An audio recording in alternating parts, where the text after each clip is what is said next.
Shalom, le bien-aimé dans le Seigneur.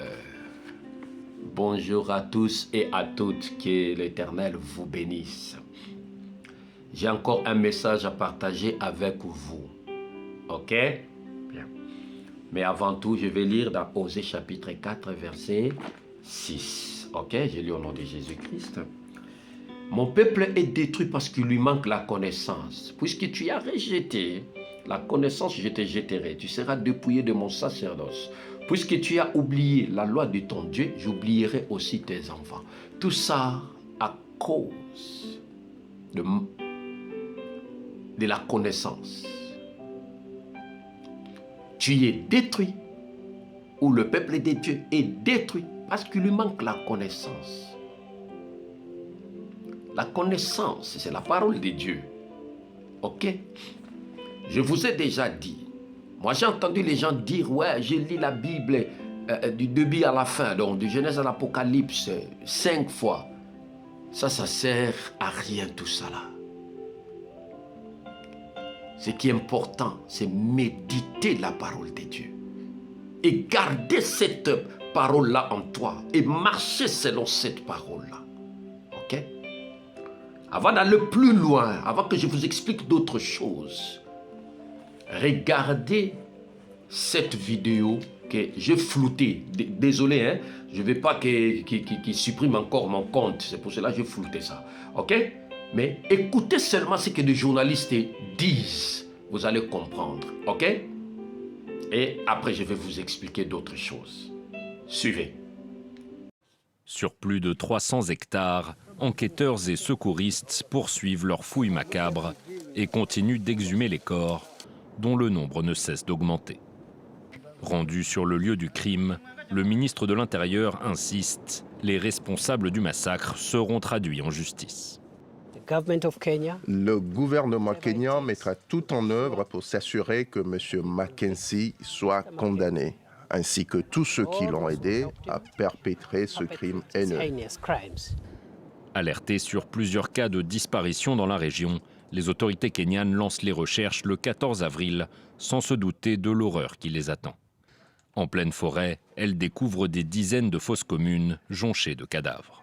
Tous sont membres de l'Église internationale de la Bonne Nouvelle, dont le pasteur Paul Mackenzie Ntenge avait convaincu ses fidèles qu'ils iraient au paradis s'ils se laissaient mourir de faim.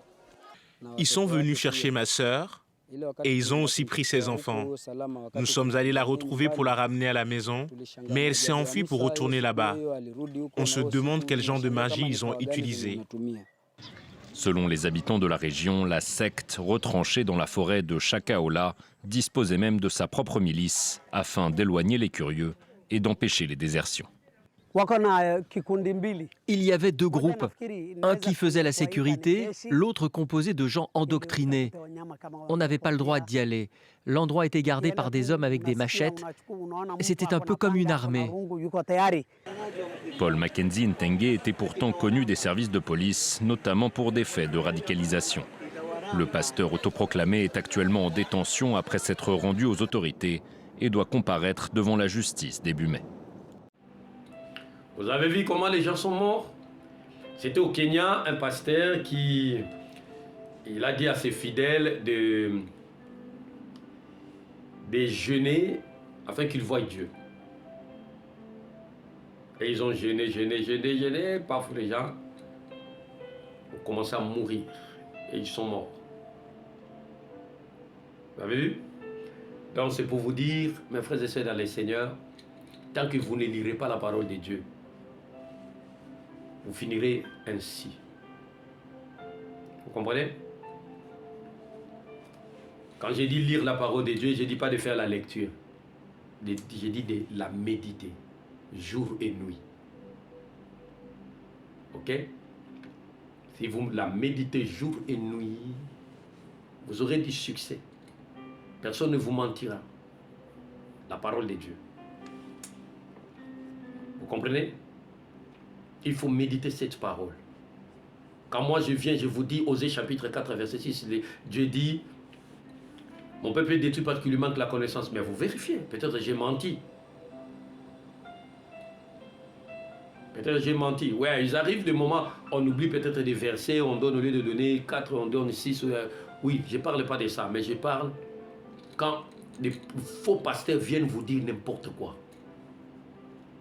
Comprenez? C'est comme la fois dernière, j'avais dit, écoutez, il faut aider l'œuvre de Dieu. Ça, il faut le faire. Là, vraiment, je vous dis, il faut le faire.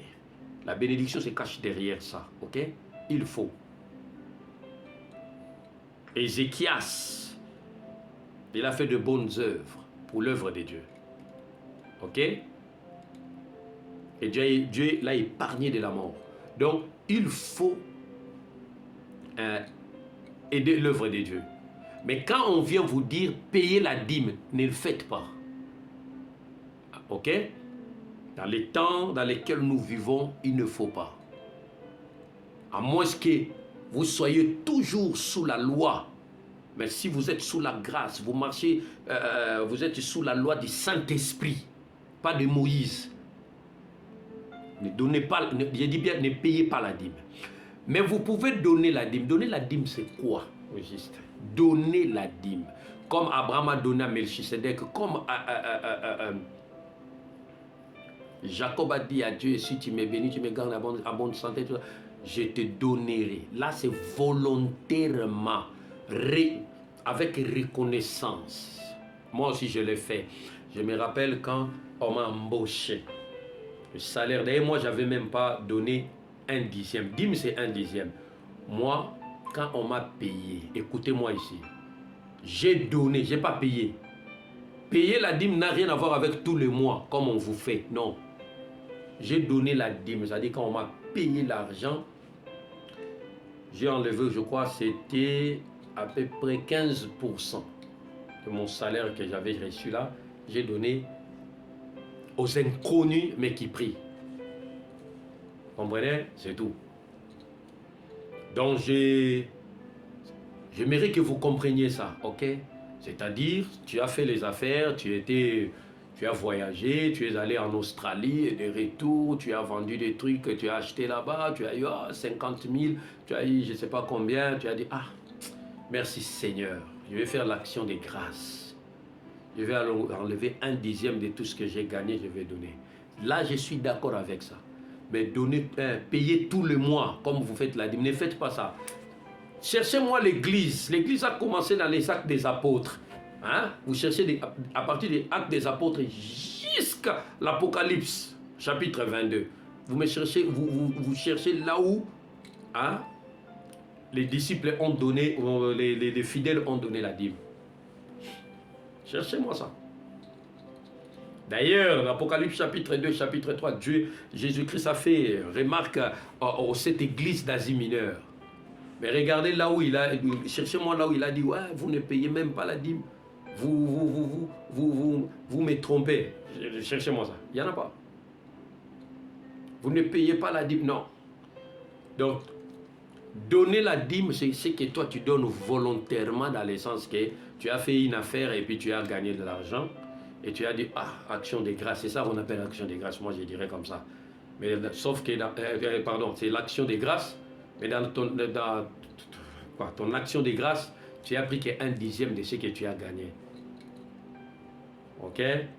C'était 10 000 euros, 10 000 dollars. Tu as dit, je vais donner à Dieu 1000. Ok? Mais pas tout le mois. Ok? Mais ce qu'eux, ils vous demandent, c'est de payer la dîme. Non, il ne faut pas payer. C'est moi qui vous l'ai dit. Vous ne verrez pas ça dans la Bible. Il ne faut pas payer. Ok? Mais il faut penser plutôt à aider l'œuvre de Dieu dans le bon sens.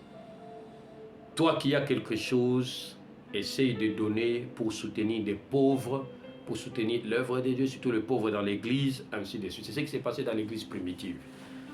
Voilà.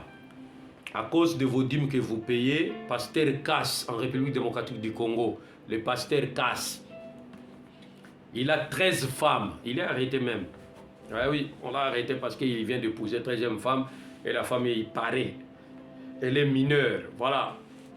Les mecs là, ils ne travaillent pas. Comment ils nourrissent ces 13 femmes ainsi que ces 30 enfants. C'est à cause de vous, tout ça. Tout ça là, c'est à cause de vous, je vous dis, voilà. Lisez la parole de Dieu. Faites exactement ce que Dieu vous dit de faire dans la Bible. Si vous ne comprenez pas les passages, vous demandez au Saint-Esprit, il va vous aider. Ok? On vous dit, ouais, on va jeûner 7 jours. Non, on va jeûner 10 jours à sec. On cherche dans la Bible, s'il y a 10 jours à sec, on le fait. S'il n'y en a pas, on ne le fera pas. Vous cherchez, je vous donne vraiment un exemple concret. Hein. On voit jeûne de 10 jours. C'est que, comment il s'appelle? Daniel et ses amis ont fait. De 10 jours, oui. Mais ils faisaient quoi? Ils buvaient de l'eau et ils mangeaient légumes. Ça, c'est bravo. Moi, pasteur dans l'église, j'ai dit, on va faire dîme, désolé, dîme de ma tête. On va faire le jeûne des 10 jours. Croyez-moi, on va motiver notre dîme en se basant. On va motiver notre jeûne, pardon. Désolé. Notre jeûne à partir de quoi? Du jeûne qu'avaient fait Daniel et ses amis. Donc, c'est-à-dire, jeûne, on boit de l'eau et on mange des légumes. Mais on ne va pas dire que 10 jours à sec, non. Ne faites pas ça.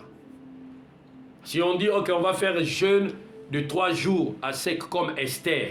Hein, on va faire 3 jours à sec parce que nous voulons demander à Dieu pour faire quelque chose comme ça. On va simuler devant Dieu pour que... Hein. Alors là, on va motiver notre jeûne à partir de ces jeûnes-là. Jeûne d'Esther de 3 jours à sec. Ça dit biblique.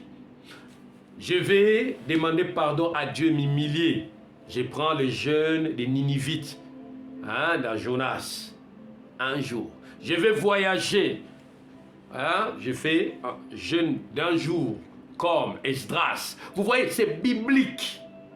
Et jeûne de 40 jours, ne le faites même pas ça. 40 jours, 40 jours, ne faites pas ça. Ok? Ça, c'est surnaturel. Donc, c'est tout ce que j'avais à vous dire. Méditez la parole de Dieu. Vous ne mourrez pas. Regardez, ils sont morts. Parce qu'il leur manquait la connaissance. Passez un bon week-end. Que le Seigneur vous bénisse. Au nom de Jésus-Christ de Nazareth, qui est Dieu, qui restera Dieu. Je vous aime bien. À bientôt.